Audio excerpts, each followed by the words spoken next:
تكلم لنا عن سيفرات. سافرت الحبيبة وما قالت فين مشات، واش دارتها بالعاني ولا نسات. طبعا هذه أغنية كانت يعني من الأغاني المتميزة. الأغنية كانت من كلمات القرواني عبد القادر، ألحان عبد ربيه. كانت هاد الألحان هذه من الألحان الأمازيغية، يعني الميزان ديالها كان يعني ميزان أحيزون حنا كما تنسميوه بالشلحة. فهاد الميزان هذا كان قليل في الشعبي المغربي، فاحنا استطعنا باش ندخلوا هذا الميزان هذا مع هاد الأغنية ديال سافرت الحبيبة وما قالت فين مشات. طيب، الأخ جبير، عرفت كذلك في فيلم أو شريط عبر الأقراص الأسطوانية أو الأقراص الفي سي دي، فيلم اسمه مسافات.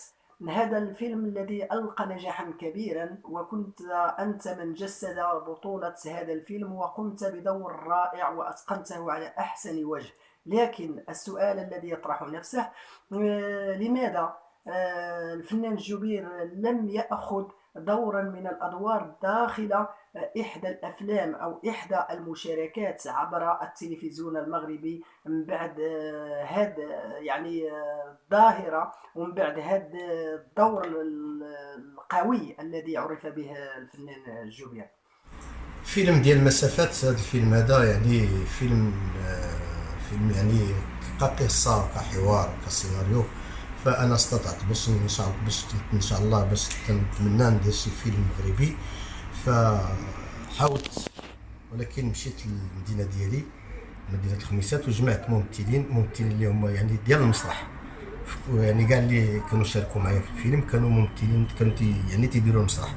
فلهذا درت هذا الفيلم هذا ديال مسافات اللي يعني لقى واحد الاقبال، ولكن هو ما داز لا في التلفزيون لا والو، يعني كان غير في السيديات. فلهذا الفيلم يعني كان في المستوى، وكان يعني امكانيات امكانيات كانت قليله. هذا هو المشكل، الامكانيات باش تصور فيلم يعني بسيطه بزاف. فلهذا يعني حاولنا باش نديروا هذا الاخراج ديال الفيلم هذا بواحد الطريقه، يعني طريقه اللي هي بسيطه، ولكن في نفس الوقت كانت صعيبه. تجربه يعني في السينما، كانت عندي تجربه في السينما هذه، وكنت تنحاول يعني ما كنتش تنقدم راسي اللي كاستينغ وهذا الشيء هذا هو اللي ما خلانيش يعني باش نمثل مع المغاربه، يعني مع الممثلين المغاربه. وتنعرف يعني جميع المخرجين اللي كاينين في المغرب، وما عمرني يعني قدمت شي كاست. الأخ جوبير، واش كاين شي جديد في الأسواق؟ بالنسبه للجديد ان شاء الله كاين واحد العمل فني ان شاء الله، أنا والاخ عادل الشويج وسي فتاح اللي تعرفنا به ان شاء الله، اللي غيكون هو المناجر ديال الفنان الجوبير. وقريب ان شاء الله باذن الله غادي يكون الجديد هاد الايام هادي.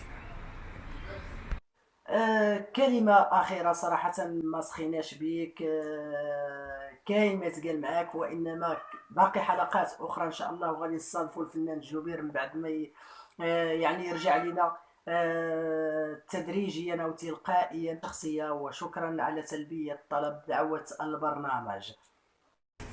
واخيرا تنشكر السي الطياش على هذا البرنامج، جلسه مع فنان. فتنتمنى ليه نتمنى ليه ان شاء الله يكون مسيره موفقه ليه. وشكرا خويا السي الطياش. تنتمنى من الجمهور المغربي يبقى مساندني كما كان مساندني هذه شحال، وكما دخلت الديور ديالهم بكلمات نقيه واغاني يعني متميزه. تنتمنى ان شاء الله يبقى معايا ويوقف معايا في هذا الوقت اللي انا بغيت عاود نرجع ونبدا بطريقه اخرى بداك الستيل اللي كنت ندير شحال هادي.